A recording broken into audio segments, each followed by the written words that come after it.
the road. So this is a big win for the Astros here tonight.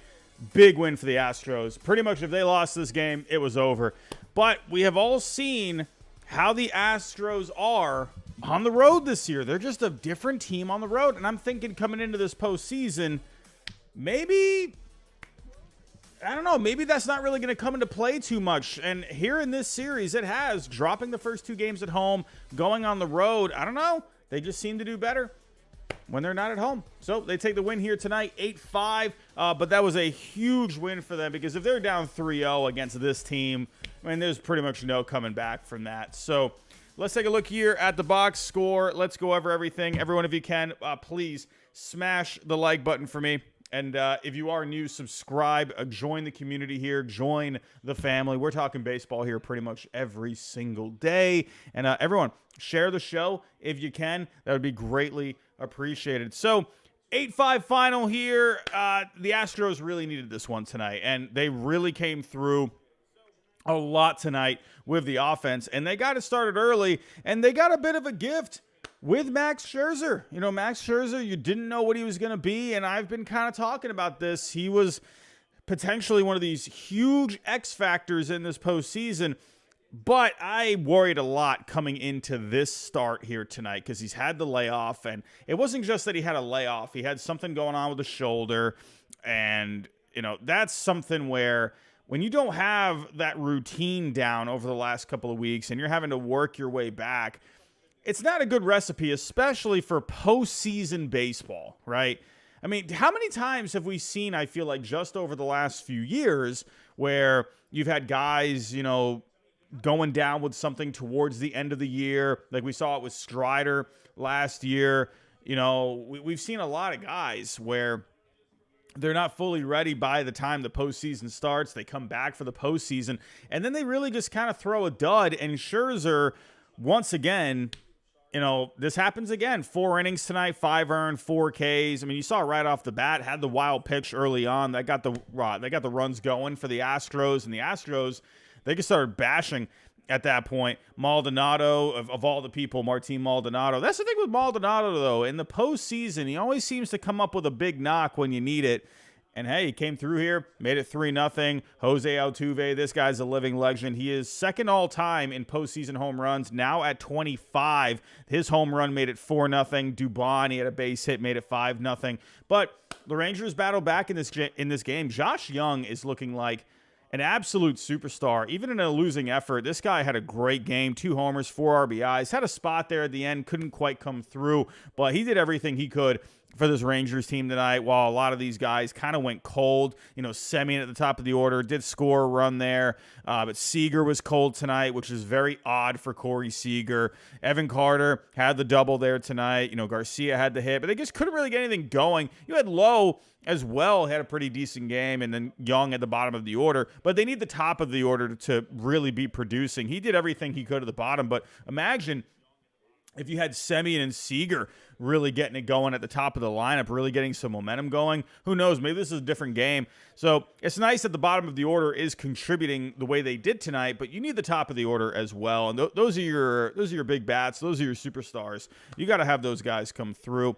But a big one there. And the Rangers, I mean, sure, in a losing effort, they really played a hard-fought game here tonight. You know, the pitching couldn't quite come through, but man, oh man, Yordan Alvarez hit a bomb, it looked like, and then Tavares, man, robbing the crap out of Yordan Alvarez. What a catch that was. But Yordan Alvarez, that guy is basically the David Ortiz of today. I've been making that comparison going back to last year, and all of a sudden everyone's making that comparison this year. I don't know. Do they watch the show? I don't know what it is. But, hey, man, oh, man, this guy, sure, he got robbed, but he didn't let that derail him. He brought in a couple more runs in his next at-bat. And I give a lot of credit to Michael Brantley. That was actually, out of all the good stuff that happened tonight, Michael Brantley, that catch that he made in, what was it, the bottom of the 6th inning? That was a great catch for Michael Brantley. This dude, he ages like fine wine, I guess. I don't know. I love Michael Brantley. He's honestly one of my favorite players when he's healthy. Dude is always just really solid with the bat. So it's nice to see, you know, the guy's not getting any younger out there, but he made a great catch out there in the outfield today, so I like that. But to me, the guy that really, and I said this phrase a lot this postseason, and that's setting the tone. Christian Javier, just setting the tone here. This guy was on quite the run. His scoreless streak to start his postseason did come to an end, getting to 20 1/3 innings pitched. The only person in front of him is Christy Mathewson, the longest streak of all time, scoreless, to start your postseason career. So Christian Javier, I thought that he was going to come through here tonight, and even on Underdog Fantasy, our sponsor for today's show and a proud sponsor of the channel, I did pick him to get at least 14 outs. And I thought he was going to easily get that. This is a guy who's pitched really well in the postseason, has looked really good in his last couple of starts. I thought he was going to come through. But my goodness, like, is this crazy? I made 5 picks to win up to $200, right? And I came through with Javier. I got the Nola pick right. I got the Marsh pick right. Harper, I fell short by 0.5 point, and then Trey Turner, I needed a single from Trey Turner. And what did Trey Turner do? He just hit a home run instead. And it's like, come on, I can't win. I can't win, my goodness. Anyway, but back to the game here. In the end, Christian Javier, in my opinion, this is a guy that just really, again, set the tone. This is what you need, starting pitching. Get the guys settled in. This was the problem with the Rangers tonight. It's a complete opposite, right? Scherzer struggling, Javier solid, right? And that was the difference in this game here tonight. And Scherzer, this is why, I think it's better. I don't know. Maybe I'm getting a little too far, a little ahead of myself. Would it have been better to go with Heaney in this spot? Maybe Dane Dunning in this spot? I just think, honestly, it was, with Scherzer, all of those runs really were coming in the early going. The first inning, he was fine in the first inning, but then it just all kind of just unraveled after that. And to me, I just think with, I respect, Bruce Bochy. He's, going to trust Scherzer. But listen, we got to kind of get in this mindset. I'm not an expert by any means. I've never managed a team by any means. But in my personal opinion, when a guy's had a long layoff, I don't care what the name is. I don't care how long they've been pitching in their career, how much success they've had. To me, I'm having guys ready in the bullpen, and I think Scherzer should have had a shorter leash tonight.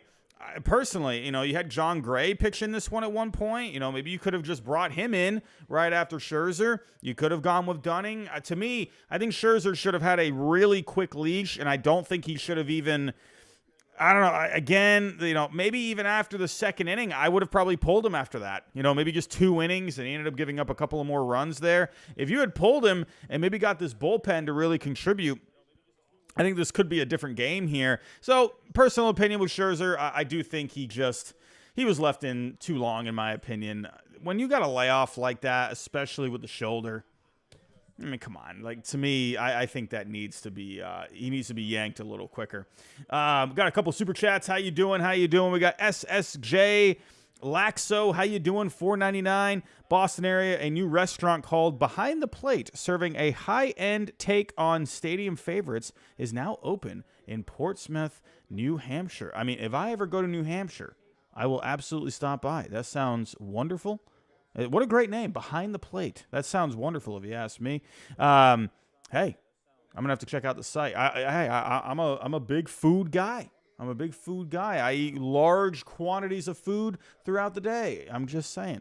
But thank you for that. Everyone, go check that out. If you're in the New Hampshire area, go check it out. Thank you for the super chat. Chess, Red Eagle, $5 super chat. How you doing? Maybe this is copium, but I think Bochy expected to lose tonight against Javier, knowing Max would be rusty, and so just use pitchers that hadn't pitched. You always wonder what goes into the minds of these guys. I think Bochy, they're going in to win it. If there was a game to lose, it was this one, in my opinion. I'm not saying, you should ever go into a game thinking, okay, well, yeah, we're gonna lose a game. Let's lose this one. You go out to win every game. I think this could have been handled, but maybe this ends up coming out to be a good move. Not going with Dunning. Not going with Andrew Heaney. Maybe saving those guys. because you do have the 2-0 lead. You do have that little bit of flexibility to play with, going into game 4. Now you got those guys at your disposal. So let's see how it goes. I mean, again, I don't think he's going into it expecting to lose. But, maybe he just sees it as, don't use all your bullets here when you got a 2-0 lead. You could maybe see something like that. I think in the end they're going with the best game plan possible, because they also do think ahead, right? They also do think ahead to those other games later in the series. So in the end, the Astros needed this one tonight. This was like a do or die basically for them. Down 3-0 in Arlington. And that's kind of the cool thing about this series, though, is that obviously it's in the state of Texas. So even when the Astros were doing their thing here tonight, it was still loud there. So that's what I kind of like about it. No matter which stadium you go to, it's going to get loud for either team. So I think that's really cool. But to me, if you're down 3-0 in Texas, in Arlington, I just think, it's pretty much over at that point. So this was do or die for the Astros, and hey, good for them. They needed this one here tonight. So if we go take a look at the next game, let me refresh this. This was not refreshed coming into this, or maybe it was. No, it has not been refreshed yet. So according to Fangraphs, Dane Dunning is the scheduled starter for game 4. Is that confirmed? Let me actually just double check on that. I know Fangraphs, they've been a little, they have not come through when it comes to having the right starters in place. So is this game 4 here? Come on, what is going on here? 1 second, everyone. So just confirming Dane Dunning is the starter, or have they even announced it? Be interesting to see. Okay, so they have not announced it as of right now. So Fangraphs, they're basically going on a hunch that they'll start Dunning for 4. So Kevin, yeah, you make a good point. Urquidy could probably be game 4 for the Astros. Yeah, I would think right now, Verlander, that's going to be a little too soon for him to come in for game 4. So yeah, I'd probably think Urquidy. I think he earned it. He had a good start his last time out. So let's see where the Rangers go with this one. I'd imagine you're probably not going to use Montgomery or Eovaldi, so I could see probably Dunning. So yeah, maybe that's a good reason why they didn't want to use Dunning tonight. All right, but you didn't have to use Dunning. You could have still gone with Gray after Scherzer. You could have gone with Heaney, but hey, we'll have to see how this all plays out. Maybe they're saving Heaney for game 4, because obviously Dunning is getting the start, so maybe they want Heaney for game 4. So, in the end, Bochy did what he could. If I could have pulled Scherzer sooner, I would have. But then again, you got to be thinking about the next couple of games as well. So, Darkness, you're saying in the chat that you expect Heaney against Urquidy. Maybe Heaney could get this start. I would imagine it's going to be some combination of Dunning and Heaney. Who gets the start? We'll have to wait and see. Oscar P24, Yordan Alvarez is a beast. I completely agree. So, we'll have to wait and see what happens here. But the Astros, they are alive in this series. So let's see if they can tie it up for tomorrow. And then, looking at the Diamondbacks-Phillies series, I think this one's pretty much done. I don't know. It's hard to really find some hope for the Diamondbacks right now. You got Fott starting for the Diamondbacks at home, but Suarez has looked really good in the postseason. I don't know, man. I'm not trying to, be pessimistic for the Diamondbacks. It just feels a little hopeless at this point. So we'll have to wait and see how this goes. But I'm expecting the Phillies to just keep on keeping on in game 3. But that game is on tomorrow at 5 o'clock in Arizona. And then the Astros-Rangers game 4 will be on at 8 o'clock Eastern Standard Time. But everyone, we do have some news. We do have some news off the field to go over. And, of course, my Red Sox are once again in the news. You got to love it. And but honestly, this isn't just rumors at this. Well, it's kind of a rumor, but it's a little bit more concrete. Right now, it is looking like Craig Breslow could be the next guy to run the baseball operations for the Red Sox, or at least the Red Sox are targeting him according to reports. This one was done by Patrick Mooney of The Athletic. So he goes on to say here that Breslow and the Red Sox are in advanced discussions, according to sources familiar with the search process, interviewing for their number one job in baseball operations. So, I mean, anytime you see, the word like advanced or anything, that usually tends to mean that they're going to be probably getting somewhere, or they're going to get something done. And, we've seen Breslow's name pop up, but the fact that I didn't really settle on him as a serious candidate is because it's like, who is even a serious candidate at this point? He has a good position with the Cubs, but there was a rumor about a month ago that Craig Breslow, that the Red Sox were looking to bring him in for like some kind of a role with their pitching development.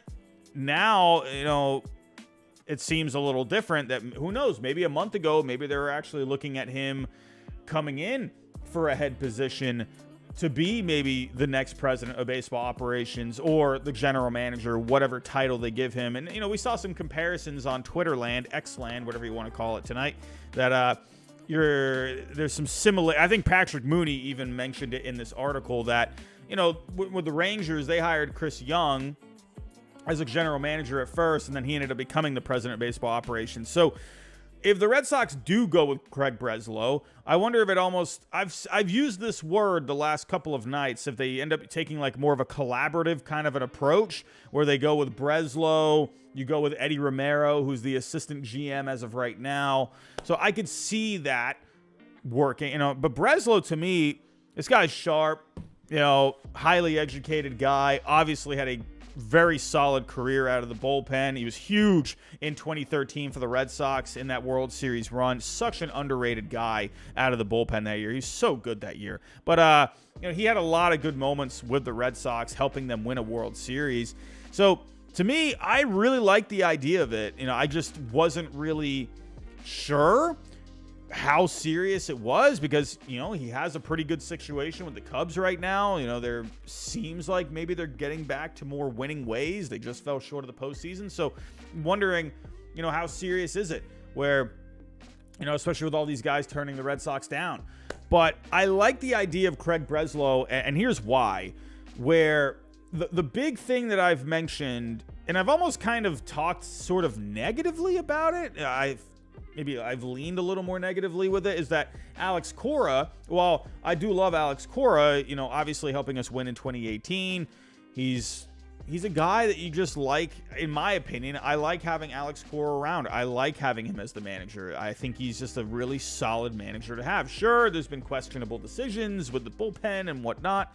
But to me, with Cora, the one thing that's been, I think, getting a little much is that he seems to have quite the voice with this Red Sox organization. Ownership really leans heavily on his opinions, and honestly, I think he played a role in Chaim Bloom being ousted.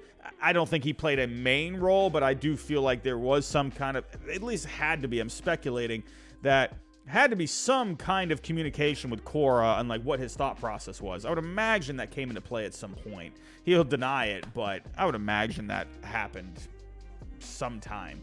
But what I like about the idea of Breslow is that he is a former major leaguer, right? This was a guy that was on the Red Sox, won a World Series with Cora.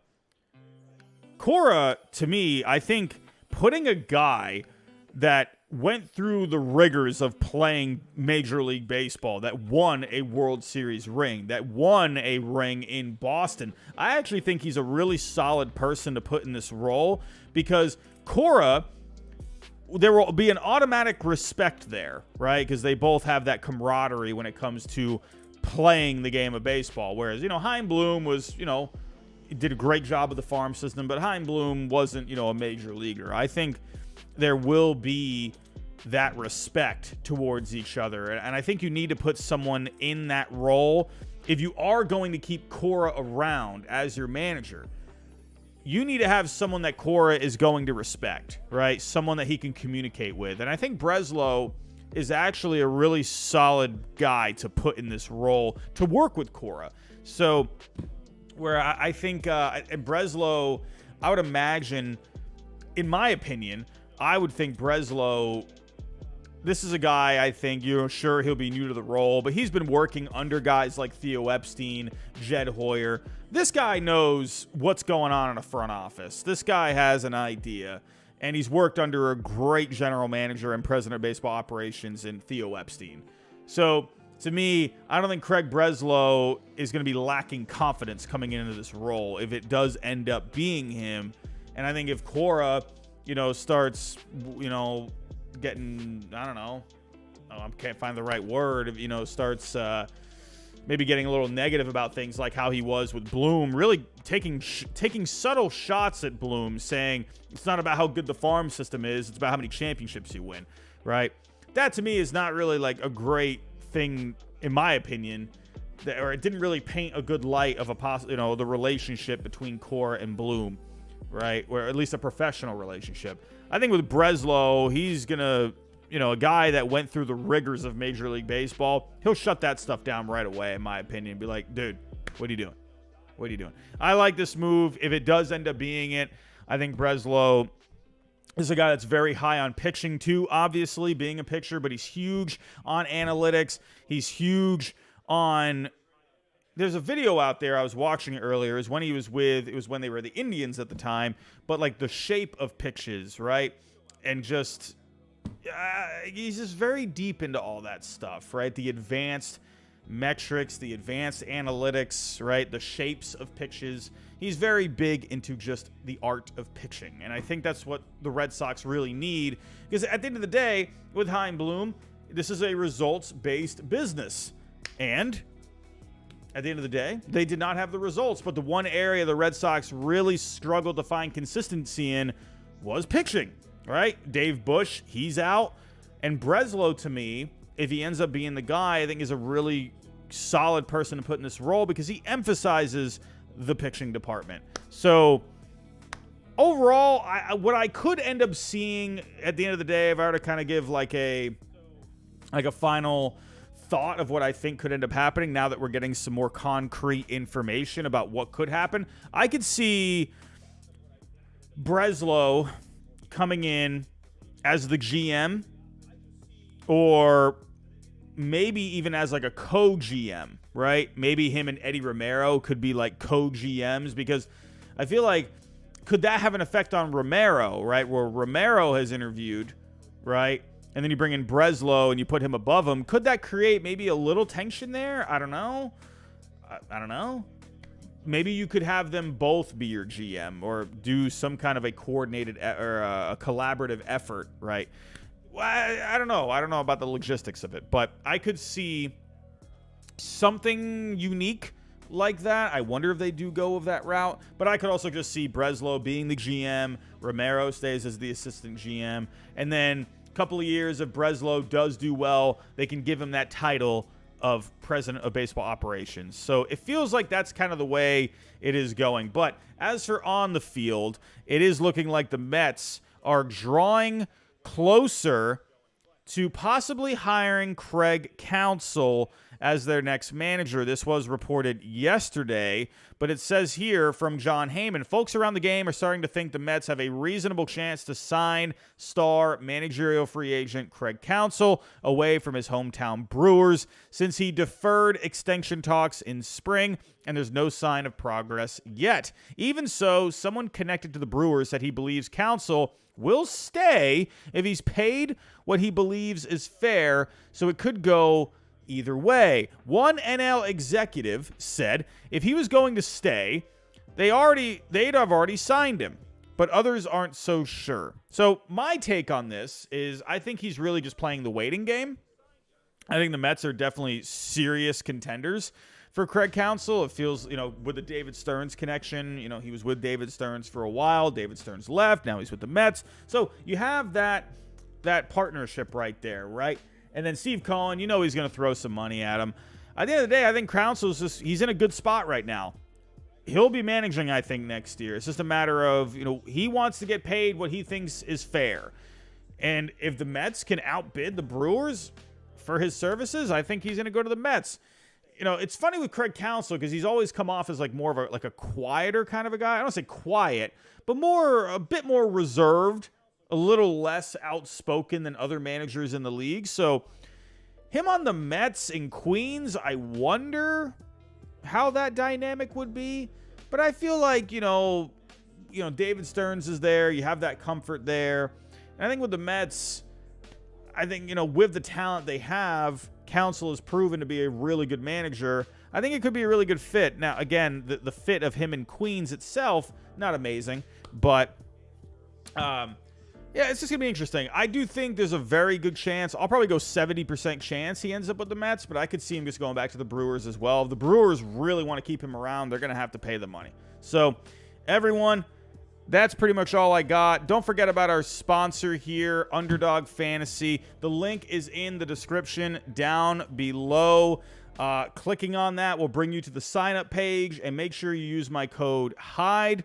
That way, you get a double on your first deposit up to $100. And with Underdog Fantasy, everyone, you can play pick'ems, you can do drafts. There's a whole bunch of different ways to play fantasy on here. Daily fantasy, especially if you're not into the season-long fantasy, I think this could be a good option for you. I've been playing it. I've been making my picks. I've been swinging and missing, barely missing on these picks. But definitely go check it out for yourself. Obviously, more than baseball. They got football as well. Basketball is around the corner. So, everyone, go check it out. I'm out of here, everyone. I'm going to wrap this up. Not too much really here to talk about tonight. Just had the post game, a couple of bits of news. We do have a game on tomorrow night. I'm going to be honest with you. The streams have not been doing too great lately. I don't know. I don't know. We'll see kind of how things unfold tomorrow. It's possible that, I'd like to go live again tomorrow. We'll see how the views do after this show is published on the channel. But the lives just haven't really been doing very good lately, everyone, if I'm being completely honest with you. So I'd like to keep doing them, but let's see how the views go for after this is published. But, everyone, I do want to just let you know, actual uploaded content will be coming back very soon. I'll have a video for this weekend. Please be on the lookout for that. And the way you can look out for that is making sure you have the bell notification turned on. Make sure you hit all notifications, not personalized. That way you get notified when I go live with it. Everyone, if you can, on the way out, it'll really help if you can hit the like button for the algorithm. Share the show if you can. And everyone, I'm out of here. Go have yourself a great night. Thank you to the Super Chats for tonight. Always greatly appreciated. But everyone, have a great night, and I'll talk to you next time.